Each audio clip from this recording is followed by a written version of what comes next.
Shalom saudara yang terkasih dalam Tuhan kita Yesus Kristus.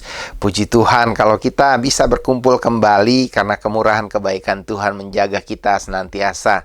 Bagaimana keadaan saudara? Tentu saudara sudah melakukan apa yang firman Tuhan ajarkan minggu lalu, serta hari Minggu punya khotbah, bukan? Saya percaya saudara sangat eager dan sungguh-sungguh rindu untuk terus bertumbuh dalam Tuhan. Sebab itu jadilah pelaku firman. Kita akan bersama-sama hari ini berdoa. Sebelum berdoa, kita akan merenungkan firman Tuhan. Sebab itu sebelum kita masuk dalam firman Tuhan, perenungan kita pada sore hari ini, saya ajak saudara yuk kita menghampiri Tuhan, meminta hikmat-Nya, pertolongannya, agar kita dapat mengerti apa yang disampaikan, menyimpannya dalam hati, dan mengaplikasikannya dalam kehidupan kita sehari-hari. Mari kita tundukkan kepala berdoa. Bapa Surgawi, Allah yang baik, Allah yang sungguh mengasihi kami datang kepadamu. Saat ini kami hendak merenungkan firman-Mu. Oleh sebab itu, biarlah Engkau menolong hamba-Mu agar dapat menyampaikan isi hati-Mu dengan sebaik mungkin. Dan urapi hamba-Mu agar firman yang disampaikan sungguh-sungguh hanya berasal dari isi hati-Mu saja. Urapi setiap jemaat-Mu yang mendengarkan lewat online ini, agar apa yang kami dengarkan bukan hanya menjadi pengetahuan saja, tetapi dapat kami aplikasikan dalam kehidupan kami sehari-hari. Tuhan dimuliakan. Dalam nama Tuhan Yesus Kristus kami berdoa. Amin. Saudara, hari ini saya sekali lagi harus membahas mengenai ketakutan dan kekhawatiran. Loh, nggak bosen? Ya, sebenarnya saya agak sedikit takut untuk bosen untuk membahas mengenai kekhawatiran dan ketakutan. Tapi saya merasa dorongan tersebut sangat kuat. Entah kenapa. Saya merasa Tuhan rasanya mengharapkan saya untuk menggali firman Tuhan. Dari Filipi 4 ayat 6 dan 7. Hanya 2 ayat saja. Saudara, saya ajak saudara untuk membacanya ya. Filipi 4 ayat 6 sampai 7. Demikianlah surat Paulus kepada jemaat Filipi yang merupakan firman Tuhan. Janganlah hendaknya kamu khawatir tentang apapun juga. Tetapi nyatakanlah dalam segala hal keinginanmu kepada Allah dalam doa dan permohonan dengan ucapan syukur. Damai sejahtera Allah yang melampaui segala akal akan memelihara hati dan pikiranmu dalam Kristus Yesus. Sedemikian pembacaan firman Tuhan. Sedikit sekali ya. Ya, tapi kalau kita sungguh-sungguh menerapkannya, hal itu akan membawa manfaat yang sangat besar sekali dalam kehidupan kita. Dan kehidupan kita niscaya akan berubah dan berbuah bagi kemuliaan Tuhan.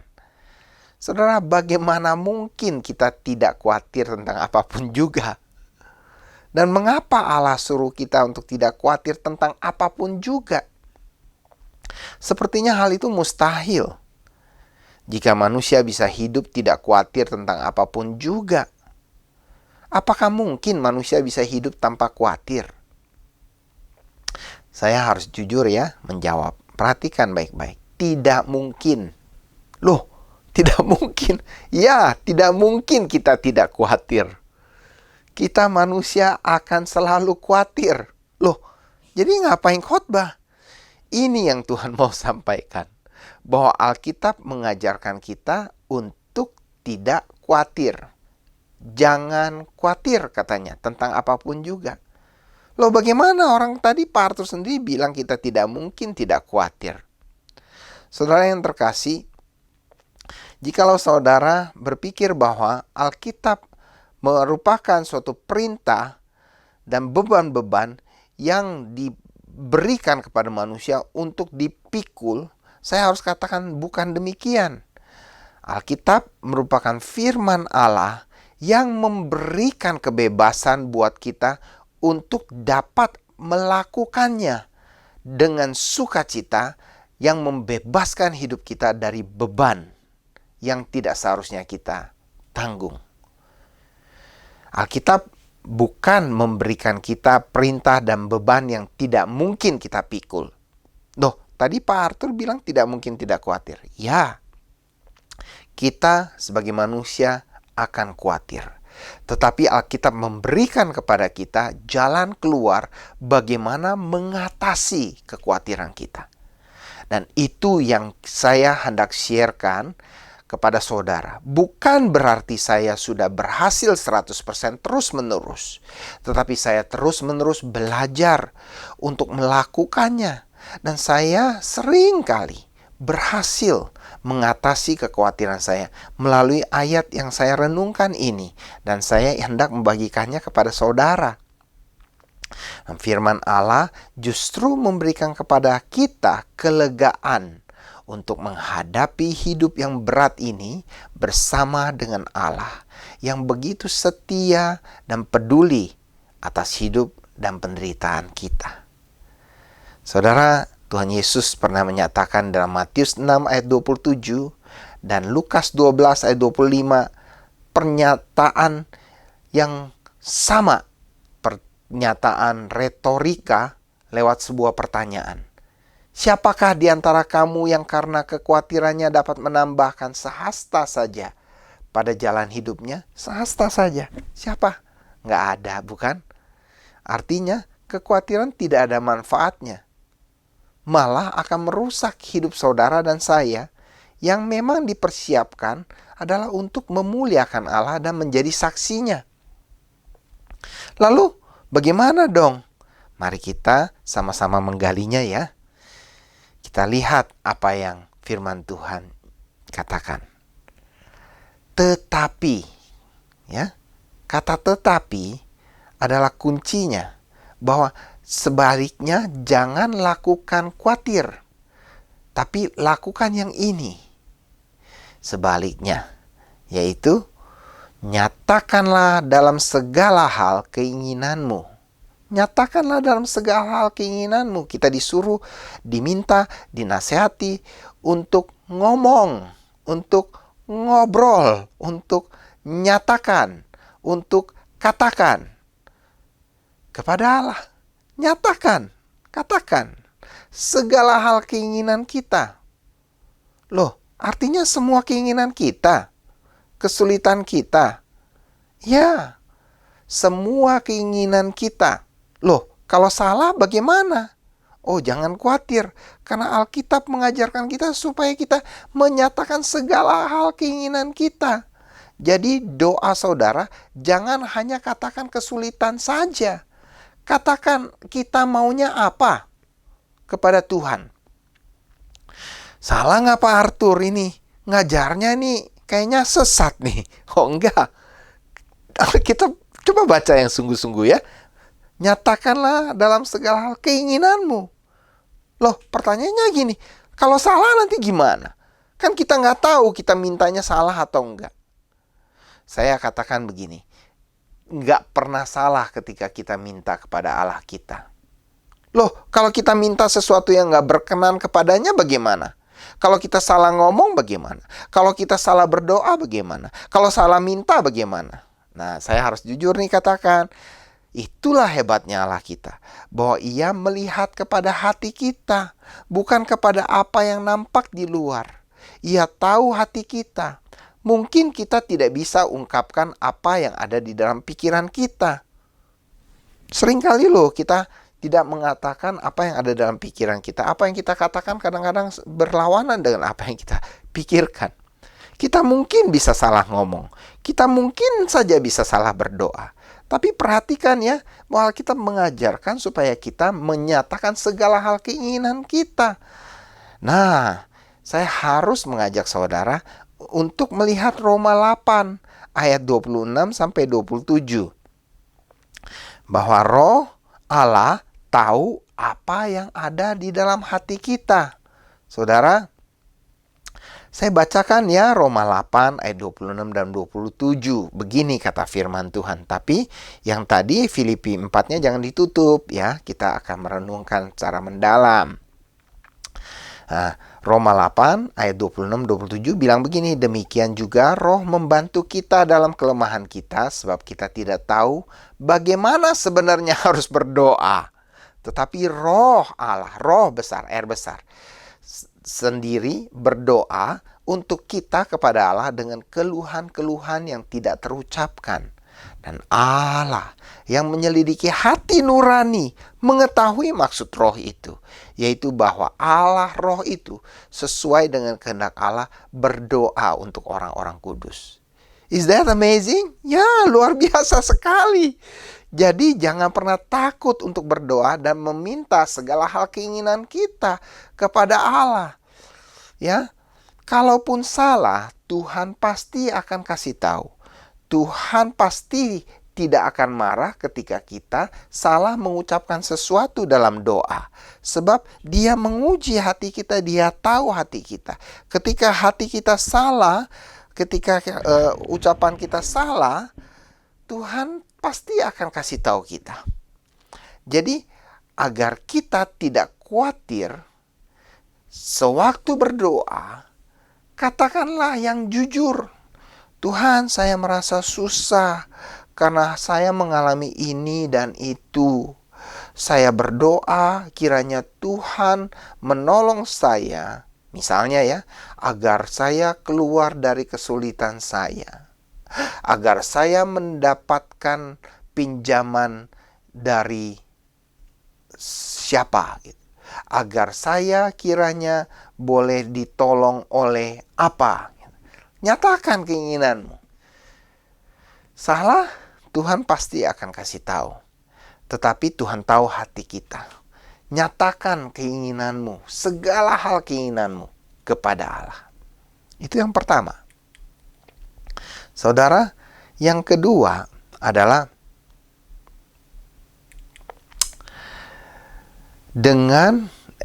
kepada Allah dalam doa dan permohonan dengan ucapan syukur.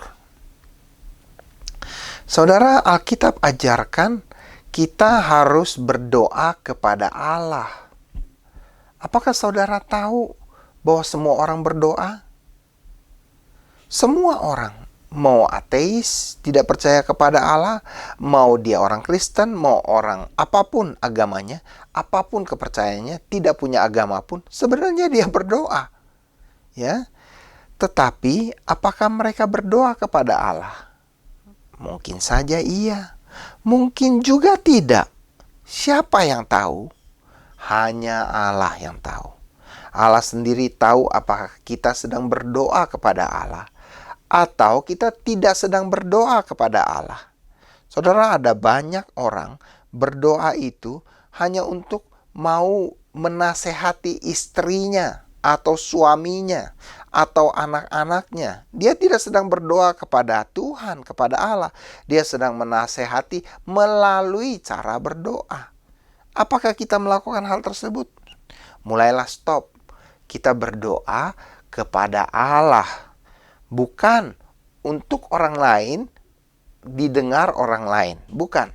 Tapi untuk didengar oleh Allah. Mungkin saja ketika didengar oleh Allah, boleh juga didengar oleh orang lain. Tapi harus doa itu terutama kepada Allah. Karena itu, nasihat Tuhan Yesus itu sangat baik sekali ketika Ia mengajarkan kita. Di dalam Matius 6 ayat 6 mengatakan bahwa supaya kita masuk ke dalam kamar dan tutup pintu. Berdoa kepada Bapa di sorga yang tersembunyi. Lalu Bapa di sorga yang tersembunyi akan membalas kepada kita. Supaya hati kita itu benar-benar ditujukan kepada Allah dalam berdoa. Dalam doa dan permohonan dengan ucapan syukur. Loh, apa bedanya doa dan permohonan? Bukankah doa adalah permohonan? Bukankah permohonan juga adalah doa? Oh, beda saudara. Paulus menggunakan kata proseuse, ya, dan dense dalam ayat ini. Nah, kata proseuse itu adalah doa. Sedang kata dense itu adalah permohonan. Nah, doa itu tidak hanya berisi permohonan. Doa bisa berisi apa saja yang kita hendak sampaikan kepada Allah. Bisa perasaan takut, bisa peristiwa yang terjadi hari ini, bisa merupakan doa untuk pemilihan umum di Amerika, ya, bisa berdoa untuk atau mengatakan mengenai cuaca hari ini yang membuat dingin. Suatu relasi, ya, suatu pembicaraan dengan Allah seperti seorang anak kepada bapaknya, kepada orang tuanya, kepada orang yang dikenalnya, kepada orang yang dekat dengannya, kepada orang yang dapat dipercaya. Kita bisa sampaikan apa saja kepada Allah seperti kepada orang yang paling kita percayai. Dalam doa dan permohonan dengan ucapan syukur. Wah, susah amat. Bagaimana bisa? Susah Pak Pendeta. Mungkin hanya Pak Pendeta yang bisa lakukan itu. Oh tidak, saudara. Semua orang bisa bersyukur dalam segala hal kepada Allah. Coba lakukan. Dalam hidup ini ada 100 alasan bagi kita untuk bisa mengeluh. Apa saja kita bisa keluhkan. Namun ada 1000 alasan, bahkan puluhan ribu alasan bagi kita untuk bisa bersyukur. Masalahnya adalah bisa nggak, mau nggak, bersedia nggak kita melakukannya untuk bersyukur. Jikalau kita mau melakukannya, kita akan temukan bahwa kita bisa melakukannya. Coba deh lakukan. Ketika kita mau mengucap syukur, maka otak kita akan diajak untuk memiliki pengharapan melalui mengingat apa yang telah Allah lakukan dan perbuat dalam kehidupan kita. Ketika kita belajar mengucap syukur dalam keberatan kehidupan, maka kita belajar mempercayai Allah dengan sikap yang benar dan positif di dalam menghadapi apapun dalam kehidupan ini. Kita diajar untuk tidak fokus kepada masalah kita, namun kepada Allah yang selalu berada di atas masalah kita dan dapat menolong kita mengatasi masalah kita. Saudara yang dikasihi oleh Tuhan Yesus Kristus, pada saat Paulus sedang mengucapkan kata-kata ini, saudara tahu tidak bahwa Paulus itu sebenarnya berada di dalam suatu kondisi yang sangat berat, yaitu di dalam penjara, di mana tangannya, kakinya dibelenggu oleh besi, dan bukan dalam keadaan yang mudah untuk bisa mengatakan, oh, doalah pada Allah dalam doa dan permohonan dengan ucapan syukur. Tidak mudah, saudara, dalam kondisi seperti itu. Tapi setelah Paulus menasehatkan di dalam kondisi yang sangat berat dia untuk kita bisa mengucap syukur dalam segala hal. Artinya apa? Artinya hal itu bisa dilakukan dalam segala situasi kondisi apapun. Maka yang terjadi adalah ini. Damai sejahtera Allah yang melampaui segala akal akan memelihara hati dan pikiranmu dalam Kristus Yesus. Amin. Damai sejahtera Allah itu kuncinya. Damai sejahtera dunia ini semu. Damai sejahtera yang diberikan dalam kita melalui menonton Netflix itu kosong. Namun damai sejahtera Allah itu memelihara hati dan pikiran kita. Saudara, damai sejahtera Allah itu melampaui segala akal pikiran. Masalah mungkin saja belum selesai. Namun ketika kita memiliki damai sejahtera Allah, kita akan sanggup menghadapi segala sesuatu dengan lebih tenang dan baik. Sehingga banyak hal bisa lebih terkontrol karena kita memiliki ketenangan dalam menghadapi masalah yang kita hadapi. Pernahkah saudara mengalami masalah, lalu tegang, lalu justru ketegangan tersebut membuat masalah menjadi semakin runyam? Saya pernah, bahkan mungkin dulunya sering.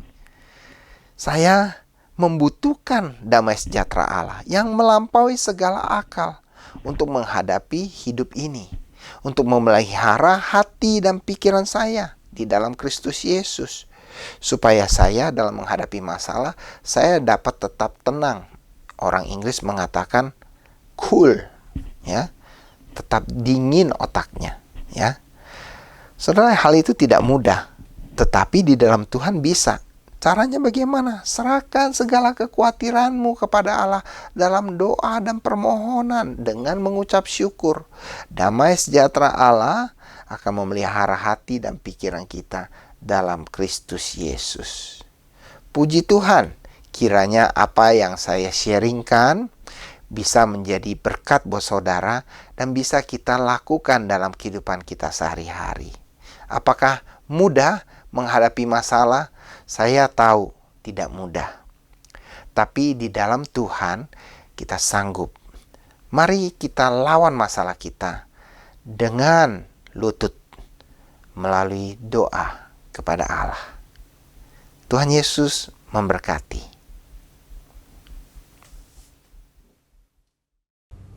Berdoa ya Tuhan untuk kebaktian yang sekarang ini sudah dapat dilakukan secara fisik. Mereka boleh berkumpul di gereja-gereja tertentu.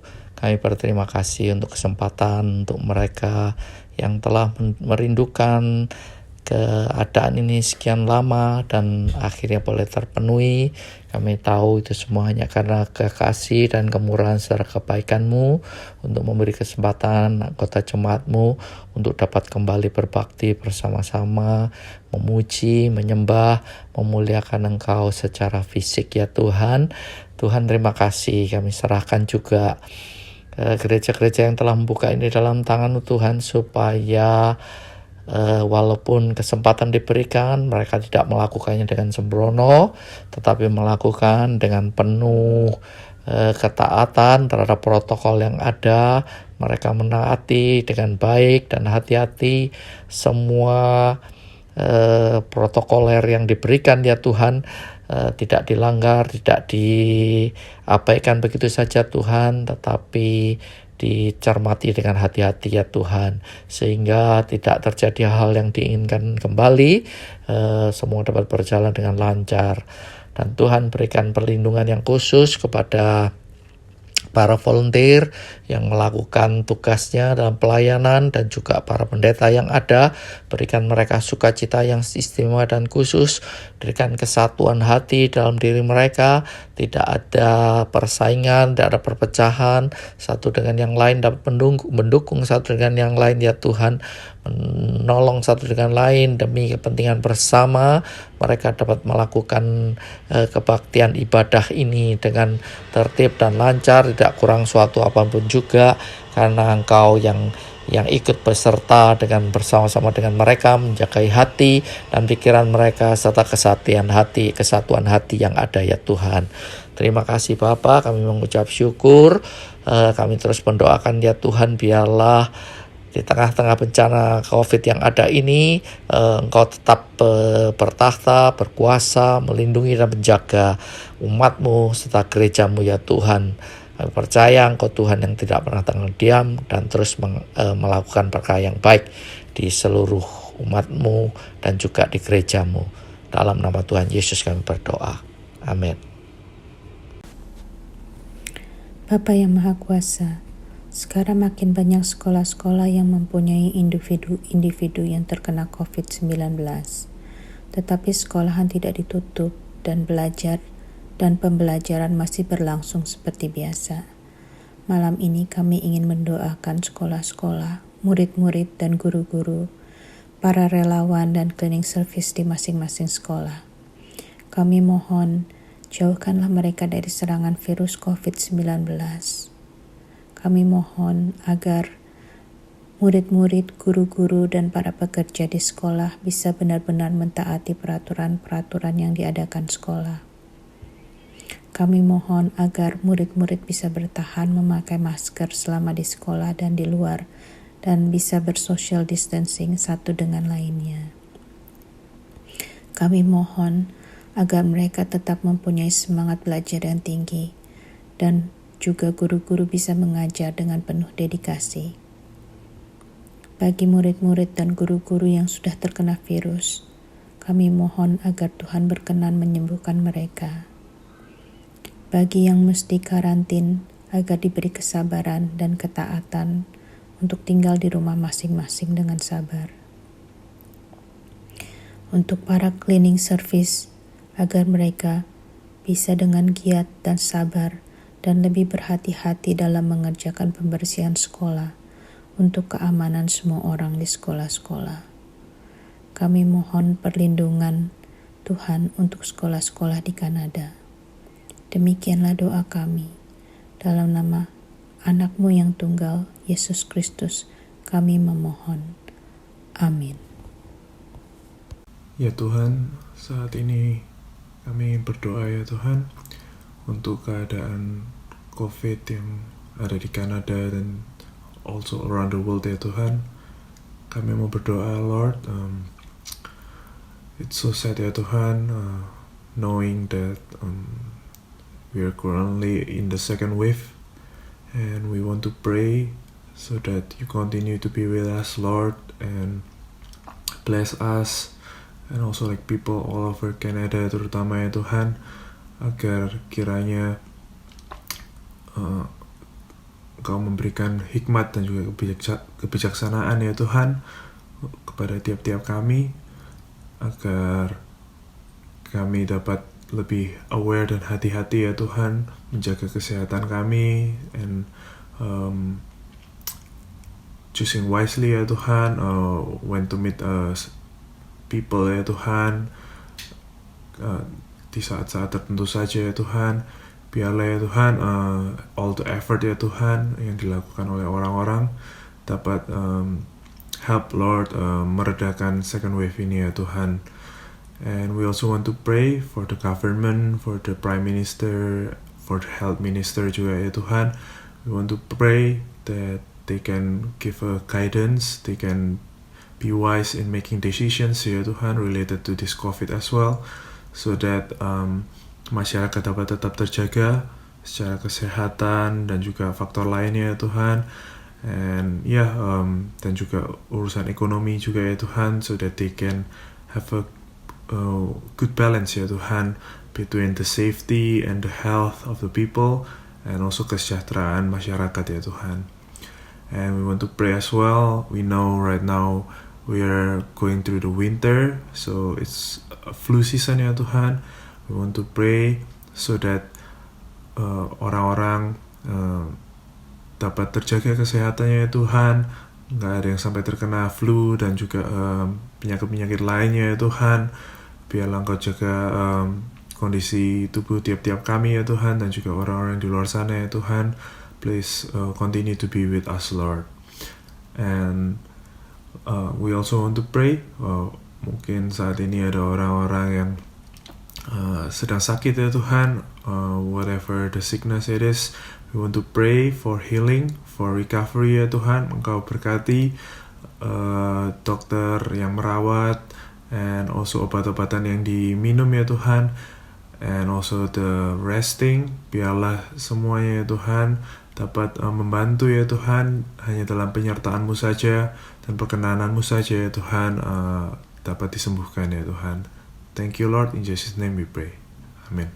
Tuhan Yesus yang Maha Baik, kami mengucap syukur untuk kesempatan berdoa, untuk mendoakan para perawat, para dokter, para tim medis, para ahli kesehatan, yang mana mereka sebagai frontliner, mereka memperjuangkan ya Bapa untuk menjaga kesehatan bersama-sama, memberikan pengobatan yang tepat, memberikan perawatan yang terbaik, memberikan juga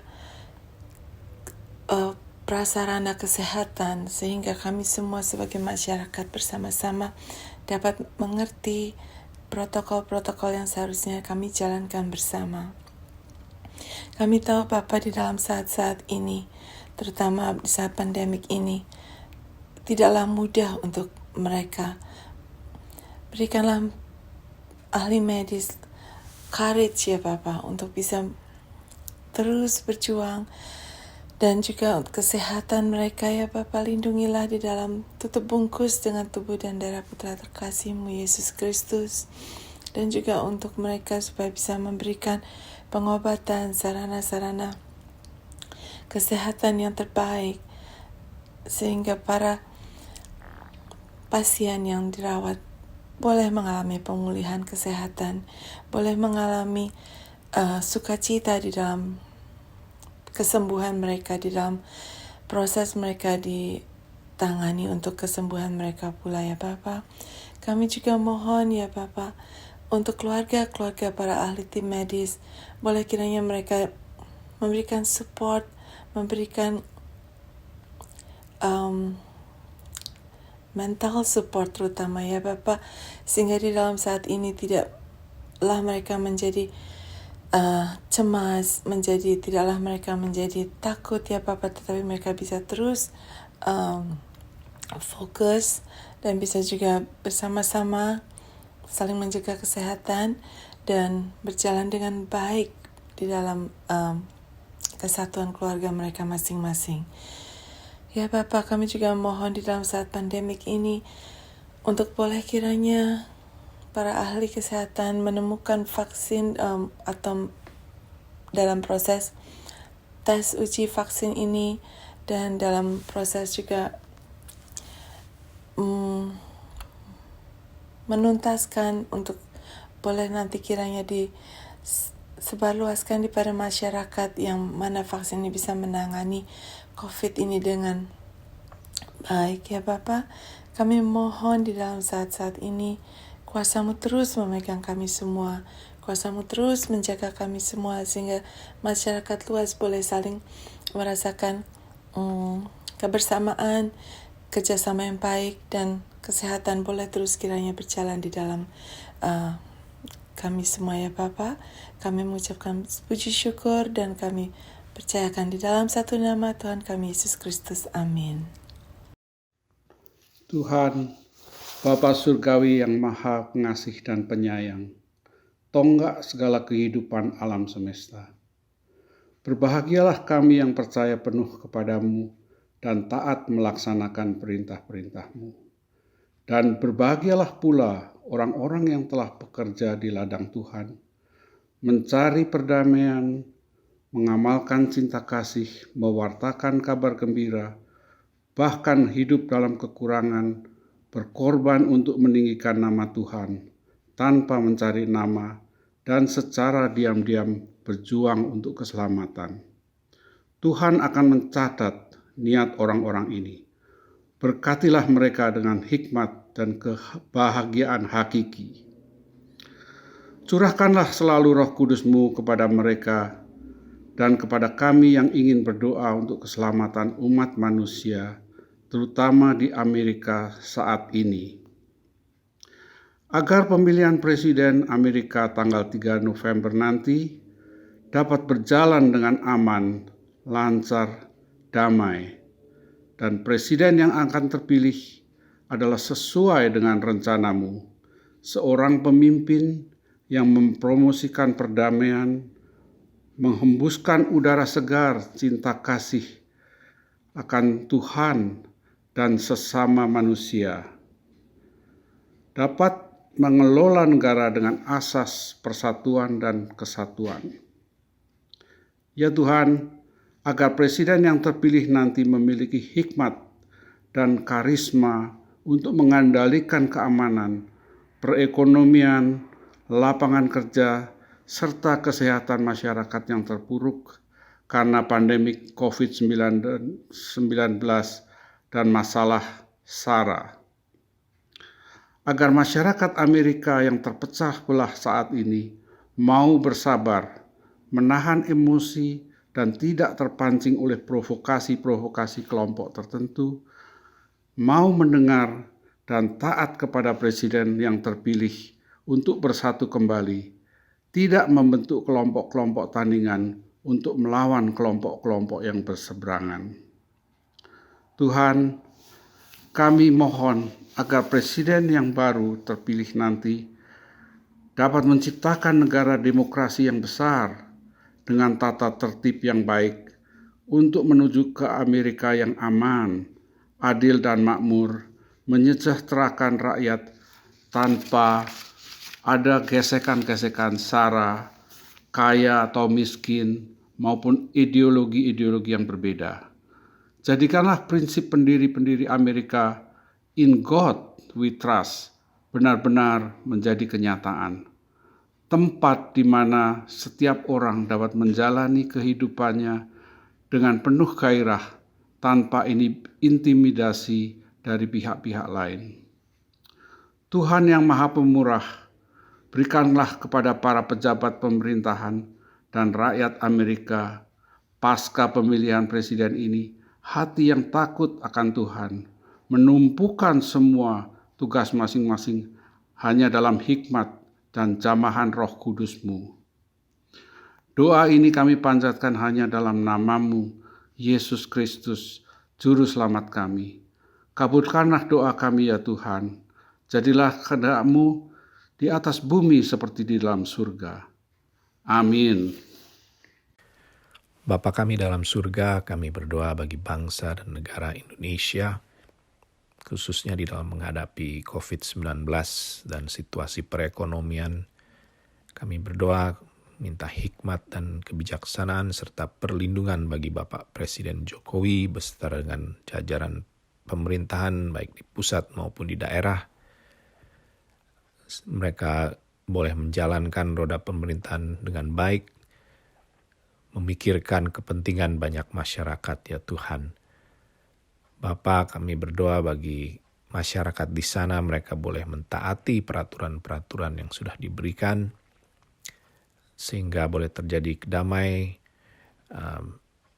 virus tidak meluas, dan situasi perekonomian boleh dipulihkan Tuhan. Kami berdoa juga bagi undang-undang Omnibus, agar semua pihak dapat menjalankan dan masyarakat dapat mendukung pemerintah bagi kepentingan para tenaga kerja. Terima kasih Bapa, kami menyerahkan sekali lagi bangsa dan negara kami Indonesia ke dalam tangan-Mu. Di dalam nama Yesus kami berdoa dan mengucap syukur. Amin. Saudara, kita akan menutup doa malam kita ini dengan ucapan syukur kepada Allah. Yuk kita berdoa yuk. Bapa di sorga, kami bersyukur karena Engkau telah berfirman kepada kami, dan kami sudah menaikkan doa-doa kami. Dengan yakin dan dengan iman kami percaya Tuhan mendengarnya dan akan menjawabnya sesuai dengan kehendak-Mu dalam waktu-Mu. Kami akan belajar menantikannya dan tahu bahwa hidup kami harus kami pakai untuk menyenangkan hati-Mu, memuliakan-Mu, menikmati-Mu. Terima kasih Tuhan. Di dalam nama Tuhan Yesus Kristus, ajarkanlah kami dalam hari-hari kami dapat menyerahkan segala kekhawatiran kami dalam doa dan permohonan dengan ucapan syukur. Terpuji nama-Mu Tuhan. Demi nama Tuhan Yesus Kristus kami berdoa. Amin. Tuhan Yesus memberkati kita semua.